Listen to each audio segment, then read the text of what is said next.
पाहत आहात एबीपी माझा. उघडा डोळे, बघा नीट. चितळे बंधू 75 वर्षांच्या आपुलकीचं एक नवं नातं.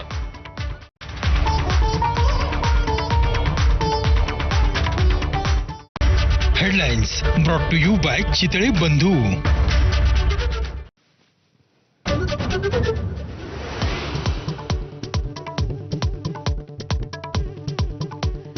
नवी दिल्ली रेल्वे स्टेशनवर चेंगराचेंगरी, 18 प्रवाशांचा मृत्यू तर अनेक जखमी. कुंभस्नानासाठी प्रयागराजला जाणारी गाडी पकडण्यासाठी गर्दी उसळली. मृतांमध्ये 3 बालकांसह 10 महिलांचा समावेश.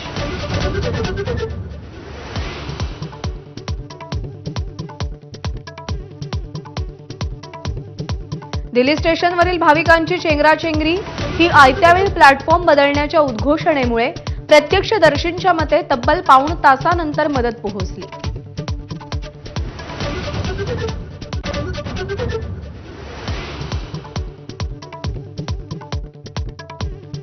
नवी दिल्ली स्टेशनवरची गर्दी कमी करण्यासाठी 4 अतिरिक्त ट्रेन पाठवण्याची रेल्वे मंत्री अश्विनी वैष्णव यांची घोषणा. गर्दी ओसरल्यानं परिस्थिती नियंत्रणात आल्याचा रेल्वेचा दावा.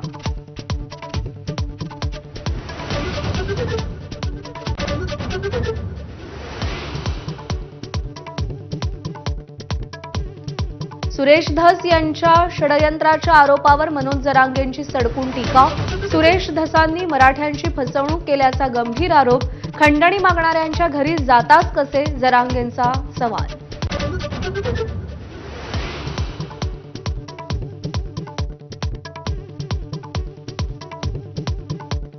स्थानिक स्वराज्य संस्था स्वबळावर लढवण्याची भाजपची चाचपणी. एकनाथ शिंदे मात्र महायुतीतच एकत्र निवडणूक लढण्यावर ठाम असल्याची माहिती.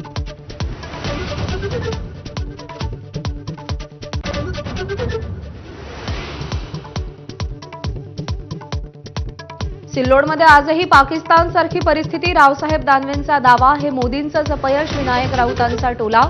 तर दानवेंनी फडणवीसांशी चर्चा करावी. संजय शिरसाटांची सावध प्रतिक्रिया.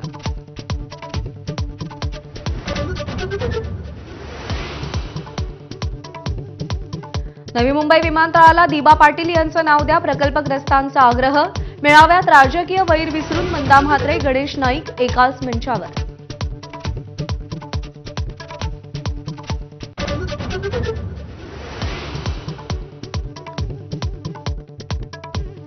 अमेरिकेतून अवैध भारतीयांना घेऊन येणारं अमेरिकी लष्कराचं दुसरं विमान अमृतसरमध्ये दाखल. दुसऱ्या टप्प्यात वेगवेगळ्या राज्यातील 116 भारतीयांचा समावेश.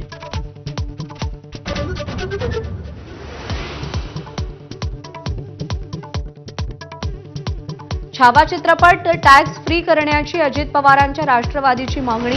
मुख्यमंत्र्यांना पत्र लिहून विनंती केली. तिकीट दर परवडणारे नसल्याचं पत्रामध्ये नमूद. Headlines brought to you by Chitale बंधू.